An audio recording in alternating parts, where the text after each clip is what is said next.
Hello and welcome to this month's Exploring Glorantha. I am JM, and with me, as always, is my ineffable co-host Evan. Evan, good to have you here, my friend. Thank you to all of the patrons at Iconic Production who keep this show going. Thank you so much, and we're just going to jump right into it. This is our last episode of the year. This is episode 24, I believe. We've been doing this for essentially 2 years now. And am I right? Is it? I, I believe that's right. I I'm look double to checking the because record keeper. I'm just the talker. So yeah, Isseries versus Lankhor once 20, again. 24 seems to be right, but I also am sometimes in charge of numbering these things, All and I right. won't Well, claim perfection, but we'll call it 24. please send all uh, corrections to Evan at Iconic This guy. Production. Yeah, no, there's no Evan at Iconic Production. There's no JM at Iconic Production. There's just anyway. So Hit today us we're up on the Discord. hitting us up on the Discord. Please send all of your correction DMs to DM Evan on Discord on the Iconic Production channel. So, what are we talking about today? Today we are talking about the last of our kind of look at Dragon Pass, spatially, culturally, um, spirally. I mean, there's been a lot of ways that we've been moving through Dragon Pass, and again, next year we're going to start with. Probably 2 or 3 episodes on the God Time and what happened and what the ages of the God Time were. I'm very much looking forward to that. But we are finishing this up with the Grazelands, sometimes referred to on the Discord channel as the Gracelands. I think there's a certain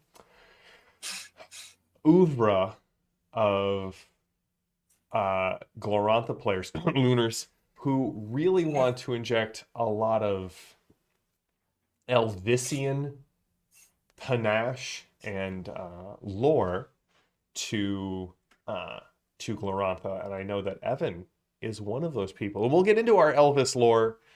I'm going to just drop that seed so that I'm not going to tell you where it is. You have to watch through the whole thing. I know Becca's here. Becca, you've got to watch the whole thing in order to figure out where Elvis comes into the Grazelands. But compared to the other places that we've looked at, this is a relatively small place. We looked at Esrolia, which is the most densely populated place in all of Sartar, and now we're hitting this kind of broad, open, almost pastoral kind of area where there's really only about 40,000 human inhabitants. But here's the thing, spiritually, the Grazelands are vital to Sartar, to Dragon Pass. We're going to talk a lot about that. This is also where the Feathered Horse Queen it comes from. We have the finest horses in all of Dragon Pass. And I'm going to turn this over to Evan for a little bit. Evan, tell us about the Grazelands. What are the key things we need to know going into this discussion? For again, in case you're tuning in for the first time, Exploring Glorantha is a show where we talk about our love of Glorantha and try and break it down into little digestible chunks. Like this is a 1 hour episode on the whole of the Grazelands as a GM or a player, so you can get a good feel for how to introduce this into your campaign. So, with that preamble done, Evan, take it away.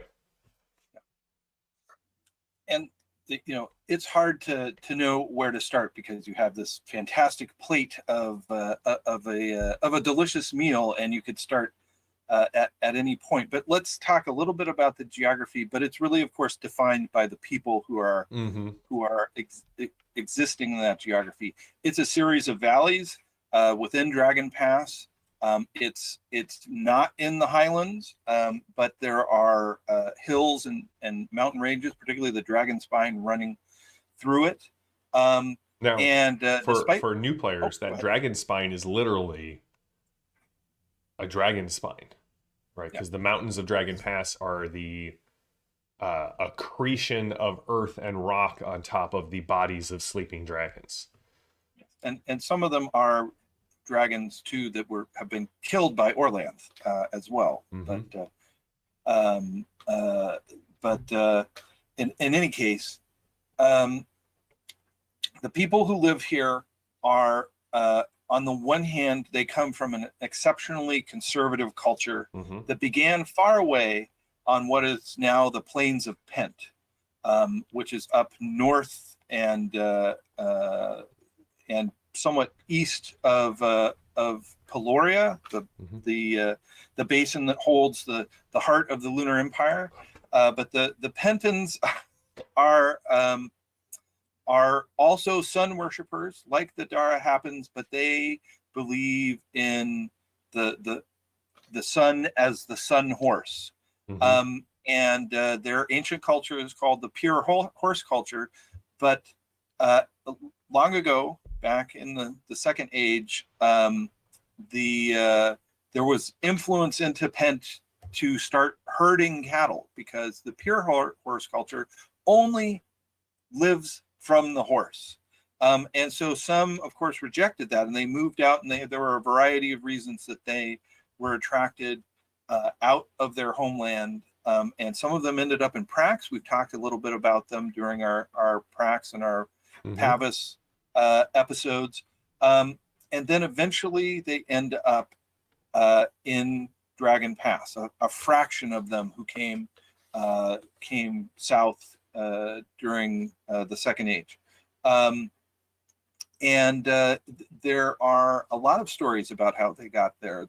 The sort of historical record is that after they were weakened and driven off the plains of Prax, they ended up crossing into Dragon Pass, actually before the other settlers, the people who Mm-hmm. formed Sartar, the people who formed Tarsh. The Grazelanders, these refugees, made it with some of their horses into Dragon Pass. They thought, this is the haunted place where the dragons eat everyone, because a couple of hundred years before, the dragons had annihilated Mm-hmm. all human life in Dragon Pass. But instead they were welcomed by a centaur demigod named Ironhoof, who is the reincarnating ruler of Beast Valley. And he recognized them as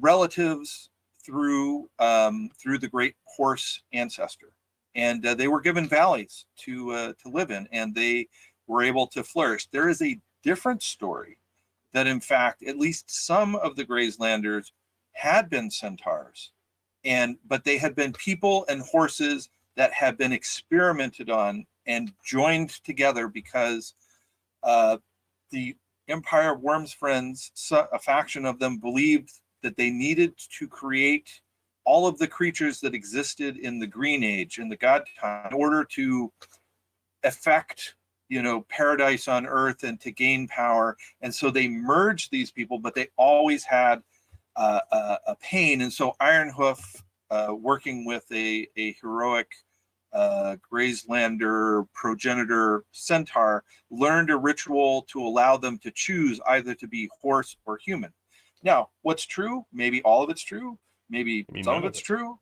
Maybe none of it exactly happened like that. We have to remember, all human life was eradicated in Dragon Pass, and the pure horse people are not illiterate people. They lived on the plains of Prax with a bunch of rivals also who lived through oral storytelling. Their cousins, who became the zebra folk for Pavis, are associated with a literate culture, but they broke from them. So we have their stories that they've handed down, and as they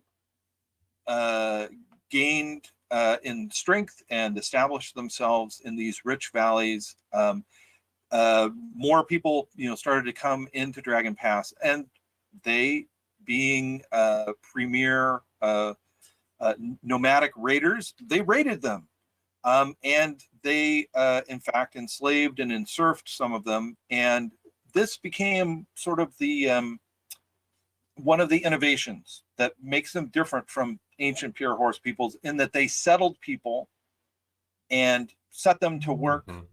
in agriculture to support their livelihood. They didn't have to raid these people. They believed they owned them, or at least obliged them to Right. support them, but they took responsibility to protect them and to see, to provide them with the resources that came from the horse.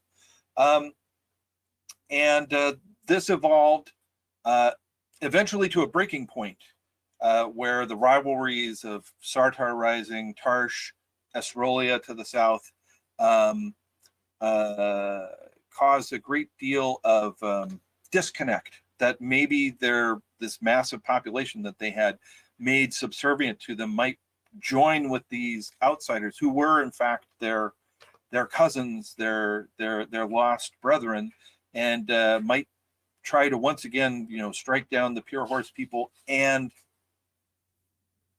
the earth cult Mm-hmm. that was associated with the sun horse had always been that women were traditionally considered not as important as men. The sun religion is very patriarchal, but the first feathered horse queen essentially performed a hero quest. A priestess of the earth This is entered the earth and probably came back. this is Yeah, probably sorry to interrupt. This is probably my yeah, no, no, favorite, one of my favorite myths and mythological yeah. figures of Dragon Pass, the feathered horse queen. All right, please continue. Oh, not at all. Um, so much like we saw in Tarsh, where there was Mm-hmm. a living demigoddess, Serana who conveyed the sovereignty of Dragon Pass, uh, but she was not always reincarnated. She could come back, but not consistently. And the Feathered Horse Queen emerges and produces a revelation that, in fact, the Earth Priestess of the pure horse Earth Goddess, La Ungariant, is not just the subservient wife, although that is included, but Mm-hmm. she is, in fact, the Earth Empress Ernalda as well. Mm-hmm. And in connecting to that myth, the Feathered Horse Queen became the most important political figure for the Grazers and a pivotal figure in Dragon Path, because part of the revelation was that she now embodied Serana, the sovereignty of Dragon Pass, which is this central crossroads, magical, spiritual, physical, Mm-hmm. political, economic. And she is the first Feathered Horse Queen who marries Sartar, the hero. Somehow these parallel things, it's almost as if the forces of destiny are focused on Dragon Pass, and Sartar, who creates this fantastic trade roads kingdom in the Highlands, and then the first Feathered Horse Queen uh, makes revelations about the connections to the earth, and they marry and produce essentially the next king of Sartar Mm-hmm. and his twin, the next Feathered Horse Queen. And the dynamics of the pass are changed, and suddenly peace comes, a reconciliation comes between the sort of the male and the female uh, lines in the Grazelands. That there will be a war chief, a luminous stallion king. He's in charge of raiding, of war, of these sort of more masculine, but Mm-hmm. organizing the hunters, uh, you know the men stuff. But what's more important and more fundamental is the Feathered Horse Queen. And even though in many instances women are still subordinated in the culture, the followers of the Feathered Horse Queen and the Feathered Horse Queen are pivotal, and uh, everyone owes a great deal to her. She's far richer than the Luminous Stallion King, because she receives all the tolls, and she is the protectress of the enserfed peoples, the Vendreth. Yeah. And they, in fact, produce, although normally they are not allowed to carry weapons, they produce a fanatical bodyguard for her who Yeah. follow a special form of Humacht, Hia the swordsman. And so, this is a lot. We're going to break down different pieces of this, but they go from broken refugees to the key kingmakers in Dragon Pass. I'm wearing the lunar shirt because although the first Feathered Horse Queen married Sartar and there was great friendship with them, the Grazelanders also were great friends of Tarsh. And then as Tarsh falls to the Lunars, sometimes they ally with Sartar and fight the Lunars. Sometimes they ally with the Lunars and fight Sartar and Esrolia. They are changeable Mm-hmm. and mercenary in many ways. And they have ties through Ernalda to the Orlanthi way of doing things, Esrolia, the old Tarshites, the Sartorites, but also they are celestial. The Sun Horse, the Red Emperor is Yelm's representative, at least according to the Dara Happens, on Earth. And Yeah. so they play all sides. And they don't have a strong central rulership.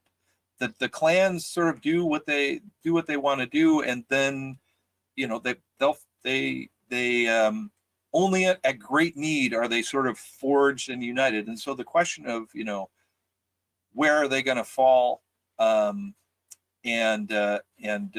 how that is going to happen, because the present Feathered Horse Queen is the daughter of a king of Tarsh, Mm-hmm. and but Sartar is also her ancestor. So they show they could be uniting, or they could as they have sort of switched back and forth. So they are a culture and an area that punch way above their weight in the past. And as Evan said, I don't want they are sort of the king makers, if you will, of Dragon Pass. You can be king of Sartar, but the only way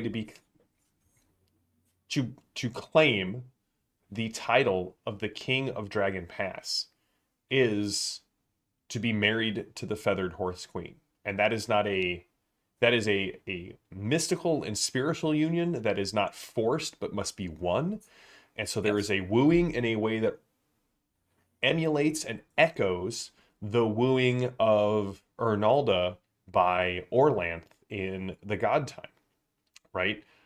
Orlanth comes to Yelm's palace and falls in love with Ernalda, and Ernalda refuses him several times and is, in some myths, married to Yelm at that point, which is what causes the contests with Yelm that eventually lead to, Yelm's death and, the start of the darkness, which let's not go too far down that rabbit hole. But,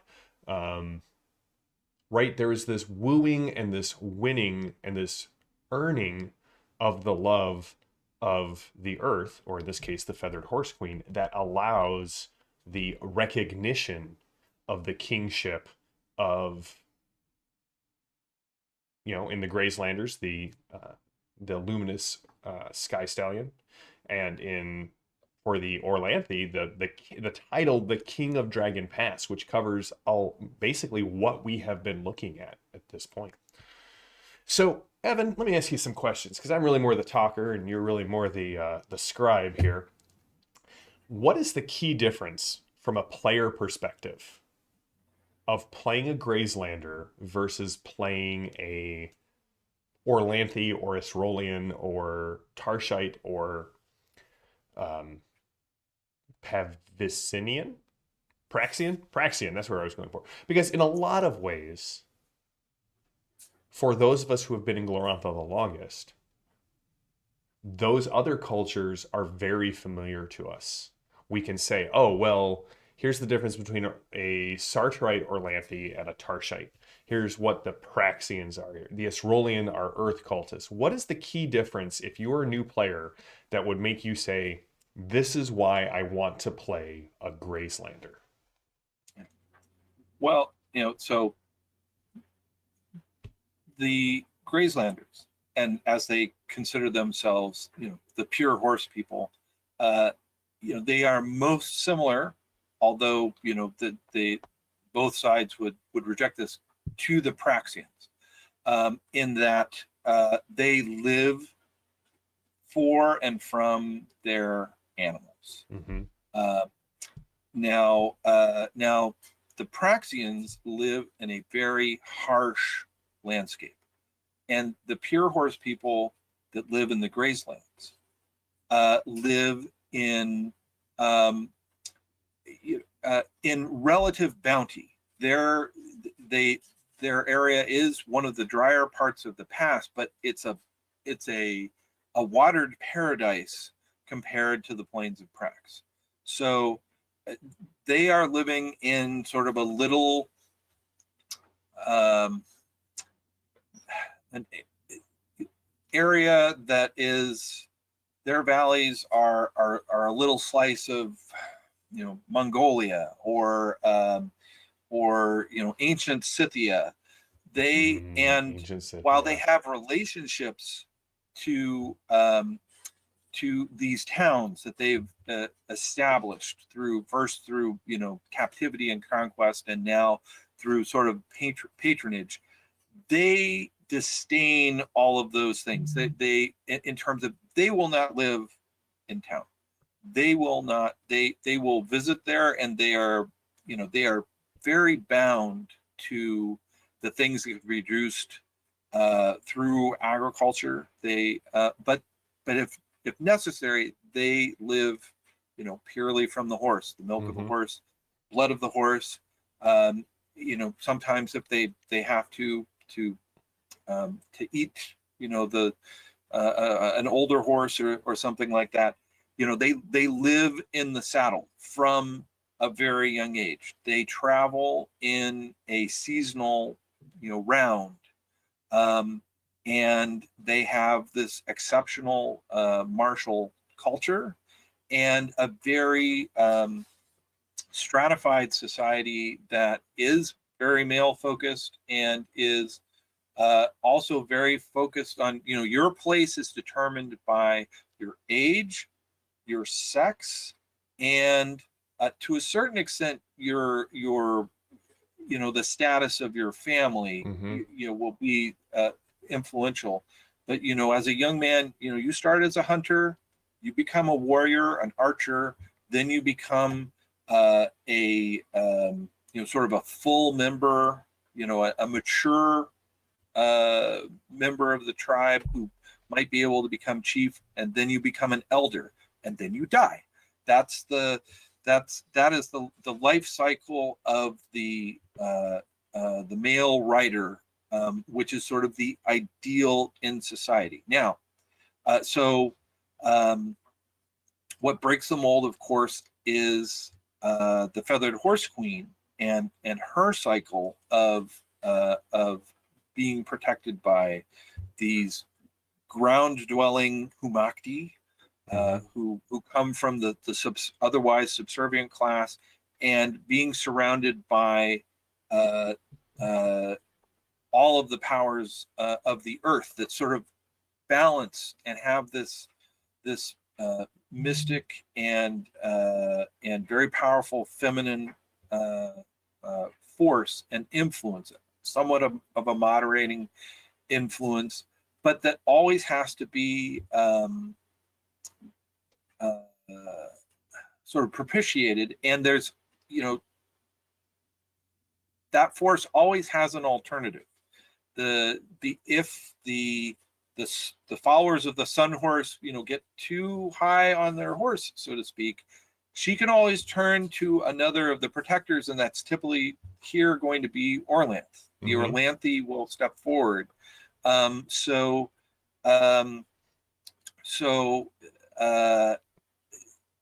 that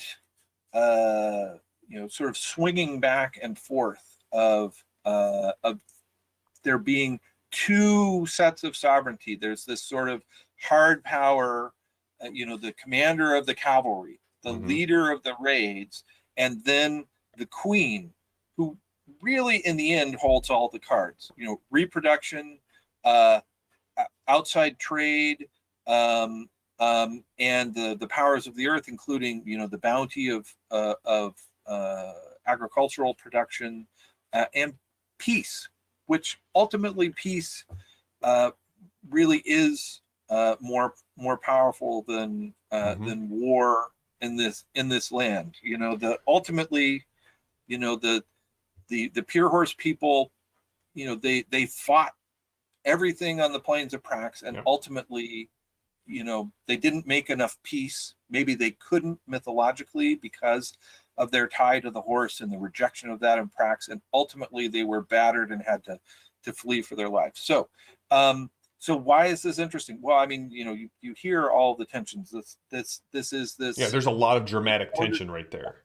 yeah. There's an ordered society, an ordered warrior society where you know your place, and you are trained from youth to be either one of the finest, well, and probably you cross over, a light cavalry person. You ride with a bow, maybe a lance, and then if you're really the best, then they train you as heavy cavalry, and Hmm. you have you are essentially something like a cataphract that is the smashing blow that is unleashed. And the Grazelanders are prized for their abilities for skirmishing, scouting, harrying, and then delivering that hammer blow in battle. And they've done it. They've done it for Tarsh and against Tarsh. They've done it for Sartar and against Sartar. Hmm. And so they stand a little bit aside from the main tension in the hero wars at this point, and the question of are they going to unite, are they going to pick one side or the other, is the Lunar Empire going to be able to pick them off or win them over? After all, this the last feathered horse queen was consumed in the dragon rise, and so her daughter has I think that was her aunt. So her niece is coming to her own, and she's the daughter of a king of Tarsh, not the present king of Tarsh, but a king of Tarsh. She has those ties. She probably I'd have to go back and look at the genealogical chart, but I think she's a descendant of the Red Emperor. Um, That might be the uh, most yeah, Lancor my thing you have said. I'm sorry, I have to go consult my yeah. genealogical charts. Right. So, there's all the, you would think that the Lunars have, some cards there, but she's also a descendant of Sartar. And so, Argrath, we know the White Bull Hmm. is coming. He he desires to fight the Lunar Empire, and part of that is that he needs the sacred kingship, something that gives him, you know, uh, unquestioned legitimacy in Dragon Pass and the ability to at least, have very strong negotiating position with all the powers there to turn them against the Red Emperor and So, the Lunar Empire. so if I may jump in real quick, because I do want to do an entire episode on Argrath and the White Bull, Oh yeah. specifically focused on GM stuff, but also some player stuff. So if I were to summarize everything that you just said, the Grazelanders are great for players if you want to be Scythian or Mongol-like cavalry. Cataphracts, if you want to live around a warrior horse culture, that's something which we don't really see in Prax. There are a couple, but those are the minority. Right, really, you have all of these strange cavalry that you get to be a part of, and Sartar has very little of that. Mostly mercenaries from the Grazelands. Also, if you want to play different versions of, if you like the solar cults, but think if if Yamalioch just leaves you cold, um, oh, that is a deep cut for Deep cut. our fans. Or if you want to play a different type of Humakti as opposed to the sort of violent judge and sealer of Sartar, if you want to play like a protector, a warrior, a bodyguard of the earth, head over in there. And then for GMs, if you like all of the ideas of all of the politics of the earth cults in Esrolia, but you would much rather have it on a smaller scale, maybe a more agricultural, um, less urban intrigue, and more interscene sort of intrigue. This is kind of the place to head to. And I know we're kind of jumping around here, but one of the ideas that I love, I mean, Evan got to play in a little bit of my RuneQuest game, but marriage alliances were a huge part of my RuneQuest game. Most of the game actually revolved around about three different weddings for about one a year for 3 years. And approaching, negotiating, getting dowries, getting bride prices, and kind of setting all of this up. If you want to tie a game directly to White Bull's Rise, or if you're setting it in another timeline or earlier in the timeline, if someone wants to become the king of Dragon Pass, you have to send emissaries to the Feathered Horse Queen, and you're not negotiating from a place of strength in this thing. You are emissaries that are wooing a powerful Earth Priestess, and so that's a campaign, not just an adventure. That's a full campaign in and of itself. So there's a lot of interesting things in the Grazelands, and I want to make sure that I give Evan his Elvis due, but not just yet, dear listener. We're going to kick that can down the road just a little bit more.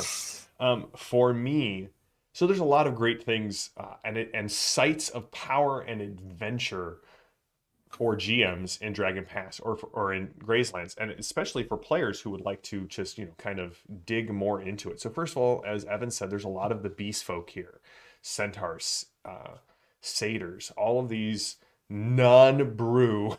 Need to be very careful because sometimes when I say beastmen, um, Warhammer really comes to mind, and there's this link between the term beastmen and chaos, and that is not the case in Glorantha. The brew are their own horrifying subsect of that, but these are things where technically the ducks are a type of beastmen or beast folk. So this is where we're seeing satyrs, like I said, minotaurs, all of those half human, half beast hybrids that we see from mythology.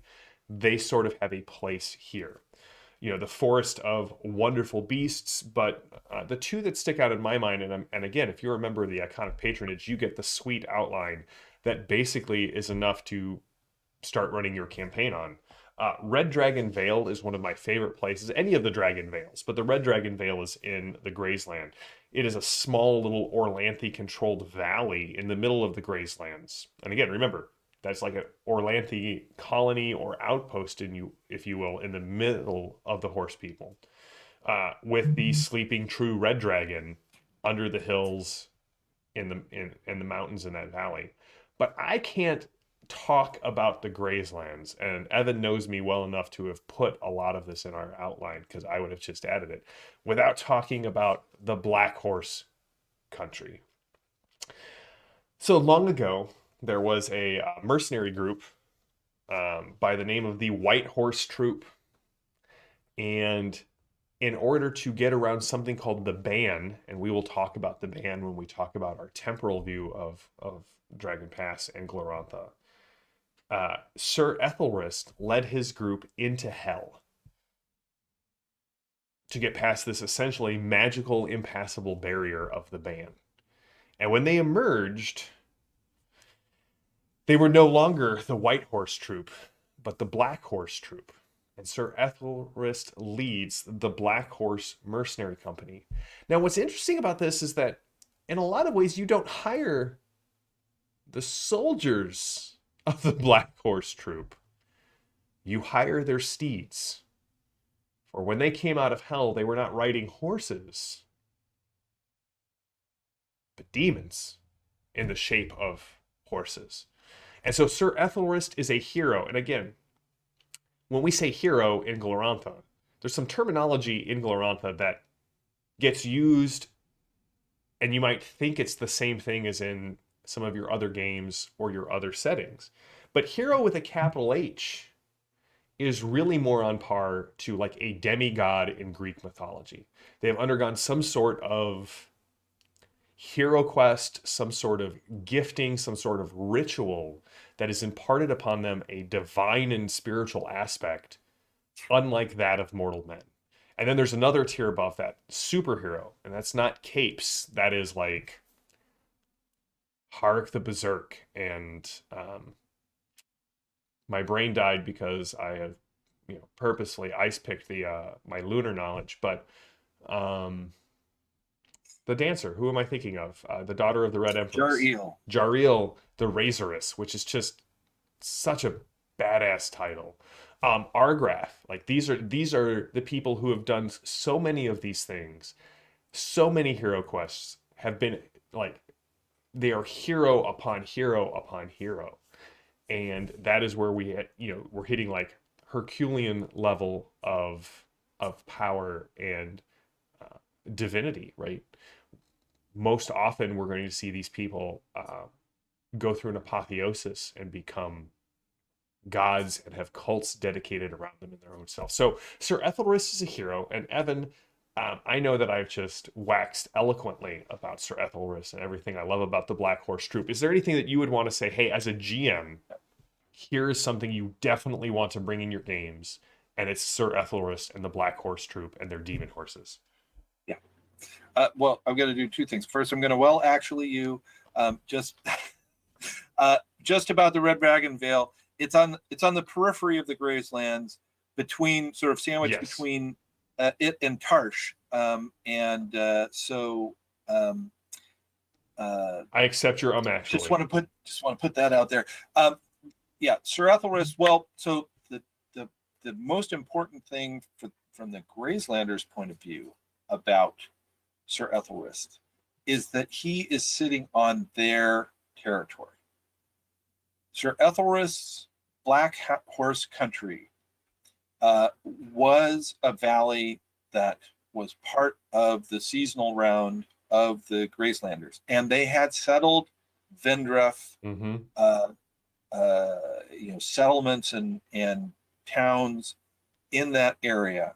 It was part of where they visited, and the Red Emperor thought that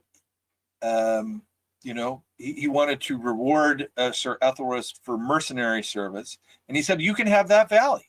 And so Ethelred moved in. It wasn't the Red Emperor's to give as far as the Grazelanders are concerned, but Sir Ethelred, with his demonic steeds, and let's just and they're not just like, oh, they're black horses and we call them demons. They are flesh-eating horses who snort smoke and have eyes that are have eyes that shoot sparks and are on fire. These are clearly demon horses, and they are among some of the coolest, like all of the myths around Sir Ethelred, which again, you can look up Sir Ethelred in the source book, Glorantha source book. You can see him in the Guide to Glorantha. You can go, I believe there are several entries about him in Daliath Well. There are just, yeah. Absolutely. But, he has had the command of vast wealth from his hero quests and his mercenaries services to various powers, and he is it is a mercenary company. They know that in general that the Lunars pay off, although that he's not a fan of the Red Emperor, and yet the Red Emperor has tried to buy him and buy his loyalty, gave him this valley. He paid an astronomical sum to dwarfs to build his stronghold, but he just took over the valley. He just said, "Hey, you all work for me now. You used to give grain and stuff to the grazers. No, you're giving it to my warriors, my cavalrymen." He is from the West, so he is a strange mixture. He has his own cult of personality and worship from his followers, and yet he also gives propitiation worship himself to the invisible God, to the ascended masters or saints of the West, And he has sorcerers, Mm-hmm. real honest to God, honest to the invisible God, Praise be his name. Western sorcerers um, at his command, and trains them himself, because he is almost certainly what is called a man of all. That is, he commands all of the vital skills of being a human being, which include the fighting arts and the magical arts. So he Yeah. is this enigmatic, exceptionally dangerous individual. You don't know, how he will decide things, and he's sitting on the grazers' lands. They would like to expel him, but he has too many friends and is too powerful, and Yeah. yet, the contest between them, I think that is you can have an entire campaign simply trying to deal with Sir Ethelred and his followers, having, essentially, as far as the Grazelanders are considered, he's a squatter. He's a very powerful, rich, and dangerous squatter, but Mm-hmm. he's a squatter. Well, and the fact that his horses will eat your horses, and Yeah. also their riders. And so Sir Ethelred is like, I would love to do a campaign set in Black Horse Country, where you are, you are vassals of Sir Ethelred, hoping to be inducted into the Black Horse Troop. That is on my list of white whale games to hunt down someday and run in RuneQuest. All right. So we're still not to the Elvis part of our show. I promised I would give Evan time at the end to discuss his love of Elvis and Glorantha.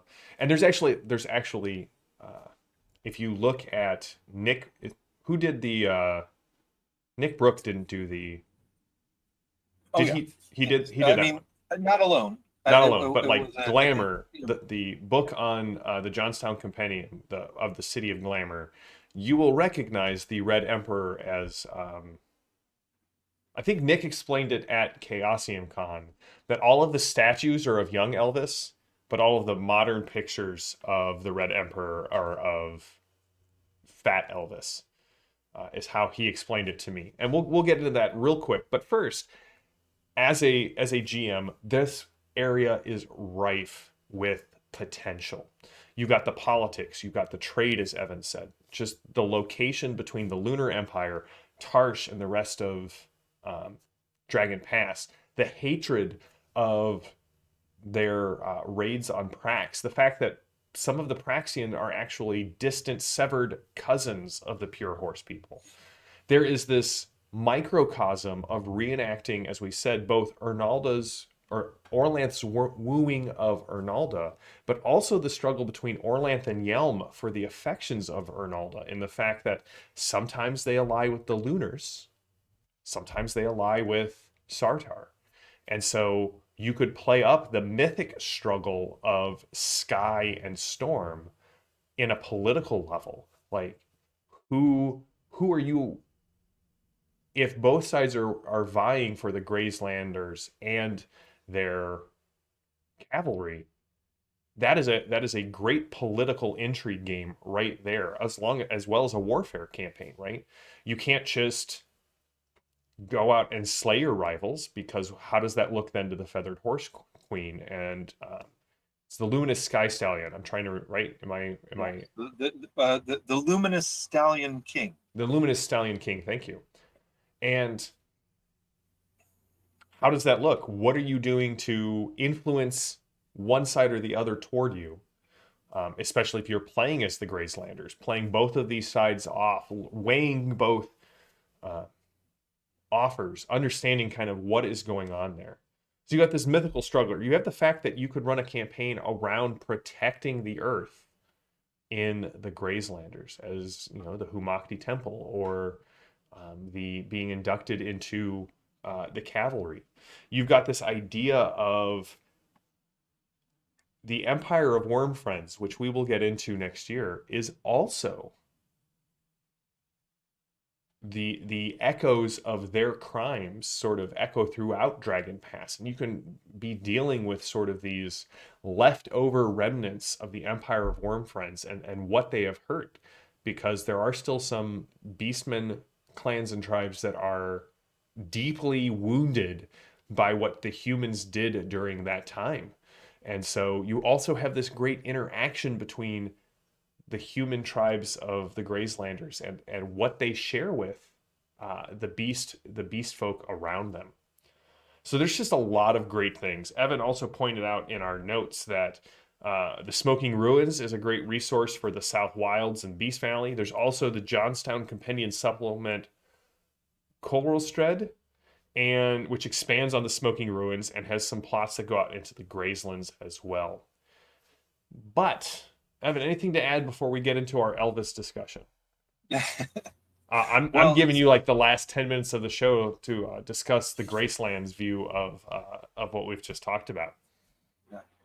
Well, I you mentioned the Forest of Wondrous Beasts and the and that's a little portion of something called the Dryad Woods. So just on the border is this giant elf forest, an Aldriami forest that has all the politics, so that if you want to sort of involve your Grazelanders also in sort of the Fey politics of the plant people, that's there.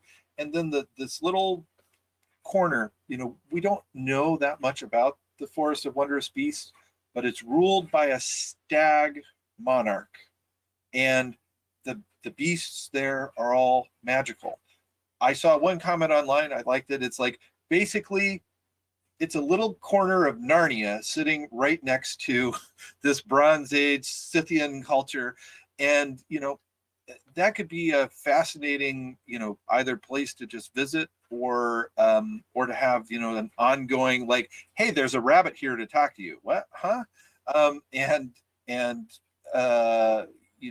needing things taken care of.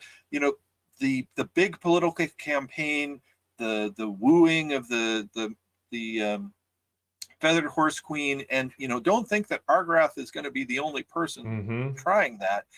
All the big stuff could be happening, but you don't have to do that. If you're like, I want to focus on something else where it's going to be my campaign and the big stuff is happening, going to dealing with the elves, dealing with the Forest of Wondrous Beasts, or exploring the Red Dragon Vale, or dealing with Sir Ethelrist. All of those things are that's happening too. And so your story can be about that. And of course, we're north of Esrolia. On the one hand, that's the heart of earth powers in this part of the continent. The Esrolian priestesses over time have been very closely tied and been very important to the reign of the Feathered Horse Queen. So you might be having, either politics or magical quests, or there might be, something, very important in that interaction. And, you want to talk about like the fish out of water, like the horse people who live in their pastoral valleys, very low population density. And it's like, oh, and we're going to send you to, it would be like releasing, I don't know, a horse in, in all of the connected casinos in Las Vegas. It's like everything is happening, all of the colors, the sound, the strange ways. And so, the fish out of water, but this would be the horsemen, in this land where everybody is a ground dweller, everybody is worshiping the earth and behaving in ways that are proscribed for the very upright solar culture, although allowed for the followers of the Feathered Horse Queen. Just a little aside, one of the key things is, although the Feathered Horse Queen can be married for the sovereignty, she mostly does not marry. She takes lovers, which is very not in the way that the solar culture is. Right. You are supposed to have a wife, and she is supposed to be faithful, etc. but very much in line with Arnalda in that, there is, the earth welcomes many, and, and demands much from someone who is their lover. And so the feathered horse queens have many offspring among the clans, and very oftentimes, those descendants don't know, and it's not important Mm-hmm. who their male progenitor was. It's important that they're descended from the feathered horse queen. Yeah, So exactly. It's like, wait a minute, like, people aren't supposed to act this way. Only special people who follow the feathered horse queen are supposed to do this. And in this land, everybody does it. What's going on? And like, the grandmothers are in charge. Wait a minute. Why isn't the son important? This could be again another. It could be, just one adventure, sort of. Oh, okay, or it could be ongoing. Like, the feathered horse queen needs you to go down there and to be intimately involved with an Esrolian clan, Yeah. or God forbid, send you to a city like Natchet, and people aren't riding horses at all. There are no free valleys to ride around. There's no pasture, and but nonetheless, it's important for the future of the pure horse people. So you have to go. I could see all of these stories coming and emerging out of this, and the mythological connections between the earth, but also the solar cultures, and the interactions, the tensions with the light bringers and Orlanth. All of that could be brought to bear. Mm-hmm. And that's why I every time we do one of these deep dives, I fall in love with the culture, Yes. with the region. I see dozens of ideas jumping out at me to try and pursue. All right, Evan. In our last little remaining time, explain the Gracelands and where this all comes from. I'm gonna just step out. No. No. This started as a joke. Although, so as JM says, the folks from that once upon a time were Reaching Moon Megacorp, the folks behind the publication of the very pivotal fan publication, Tales of the Reaching Moon, a fanzine which in many ways sort of kept RuneQuest, role-playing, and Glorantha on life support in a time where there was sort of turmoil in the publication, and now we owe many of the people who were touched. Yeah, we do. Yeah. Many of the people who are involved that are now running things for Chaosium. Nick Brooke is one of those. Mob, Michael O'Brien from Australia, he's vice president of Chaosium. They were at the heart of much of the work. David Hall was sort of the leading publisher for Tales of the Reaching Moon, and he's working with Chaosium now as well. They were all involved in a free forum and called I'll come back to that, but the sort of setting Bible for that was the Rough Guide to Glamour, which has been revised and published, and you will see that the Red Emperor is portrayed as Vegas Elvis. Mm-hmm. And end of life Elvis. End of life Elvis. I mean, yeah, Nick leans very hard into Fat Cheeseburger Elvis as the Red Emperor.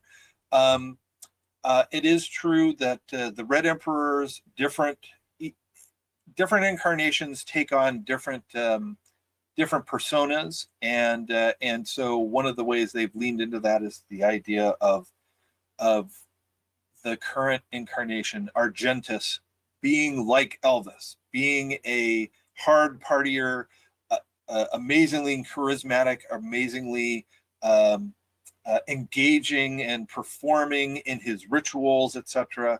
But towards the end of the life, it's all sort of taking its toll. One too many peanut butter bacon sandwiches, etc.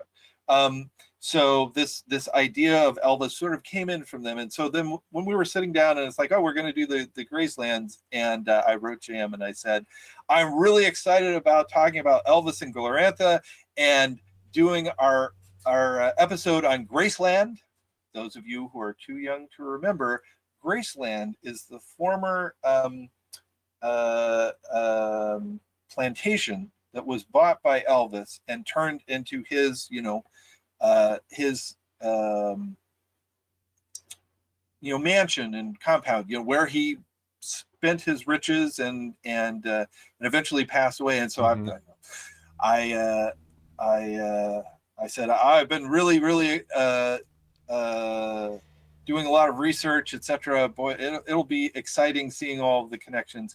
Jam did not bite very much on that. But anyway, No, but I this set is you up his for revenge. this This moment is because this is his revenge. in the back of my mind, I was quietly seething, walking back and forth, figuring out how I could bring. But here's the thing. This is what I But love. look, Elvis may have left the building, but he is in somebody's Glorantha, alive and well and ruling the Lunar Empire. And maybe the Grazelands are going to be The his Gracelands. destiny. Yeah. Yeah.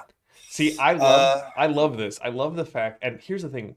It may sound silly, but when Nick is sitting at the table with you and talking about it with you, he is so passionate about it that you're like, yeah, no, I totally see it now. Like this makes perfect sense. I now understand why you have done this. And we got to play, we talked about this. We got to play at Chaosium Con with Nick, and Nick is an exceptional role player, and his love and lore of Glorantha is a Chaosium. It just erupts out of him, and it is infectious. It is totally infectious as you are sitting there talking with him. I have great love for Nick. I have great love for what he does for the Gloranthan community.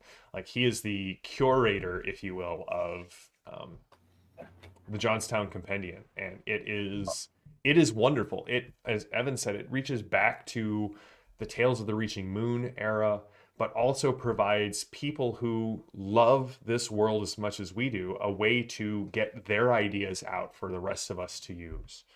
So, And so I should say, so of yes. course, the Rough Guide to Glamour was revised, Mm-hmm. fully illustrated. It's available on Johnstown Compendium. You can get it in printed form. And it supports a two-part freeform. There's two parts to purchase it, called Life of Moonsun, which was, and even if you're never going to run a 50-person freeform, I don't think I am, but it has so much information, and even though it's not fully official, it sparks just again dozens and dozens of ideas, and that with the Rough Guide of Glamour, if you wanted to run an urban lunar campaign, that those things would be of great help. And again, the Lunars are tied into the Grazelanders. The Red Emperor, I believe, is the progenitor of one of the ancestors of the Feathered Horse Queens, because it enters into the line, so that all ties together. Nick Brook being sort of overseeing so much and being the cheerleader for Johnstown Compendium. I want to give out one more shout out to our friends with Legion Games. Yes, thank you for that, by the way. Yeah, who produced the phenomenal Insula, the Rubble Redux, still available in a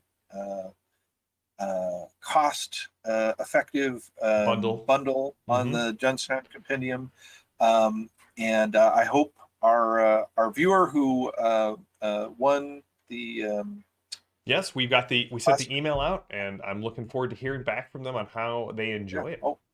Yeah, that would be great. And leave a review. Help yes. These folks out, because the Grazelanders, distant cousins, lost cousins, the Zebra people are still alive and well. Both they've got their corner of the Plains of Prax, and with Argrath back in control of Pavis, the Zebra Riders are on the ascent. Will they help bring the Grazelanders the the pony breeders Mm-hmm. over to our grass side, or will there be tension because they rejected the pure horse ways and sort of bastardized their horses with these stripes and became zebra people? Who I don't knows? know, but Yeah. Grazelanders in Pavis, those supplements would be exceptionally helpful because of their mercenary experience and the desirability of having them. They don't all move just as a unit. Small units of Grazelanders could Mm-hmm. show up anywhere. Basically Pavis is one of anywhere. those places. Mm-hmm. Well, we are off next week or next month. We'll be back in January with our look at our first part of looking at the God time, starting with the Dawn Age. And we'll probably cover a couple of ages, but again, focus is going to be on bite sized chunks. I say bite sized because you can listen to an hour-long episode once a month in smaller chunks. Look at the God time and why it's so important. What are the key myths coming out of them? And how do we use them as GMs or interact with them as players at the table? But we are off next month. Evan, as always, always a pleasure, my friend. Thank you for joining with me on this and sharing your knowledge with everyone. And I always learn new things about this setting that I love, thanks to Evan's detailed research. So thank you. Well, thank you. I have always an exceptionally enjoyable conversation, Mm-hmm. getting to think about these ideas, of getting to explore this extraordinary imaginary world that we all get to share. Mm-hmm. And I can't think of anyone better to go along on this journey than you. I agree. I feel the same way. Well, until next time, stay safe, stay healthy, stay gaming. We will be back on Tuesday. We're going to be on the Iconic Production channel if you're watching this live. Uh, we're going to be back on Tuesday starting our look at Space 1889, making characters, talking about the setting and the system. And then we're going to run that on Tuesday for the next 3 weeks instead of our tour game. So we will see you all in January for more Exploring Glorantha. Have a good one.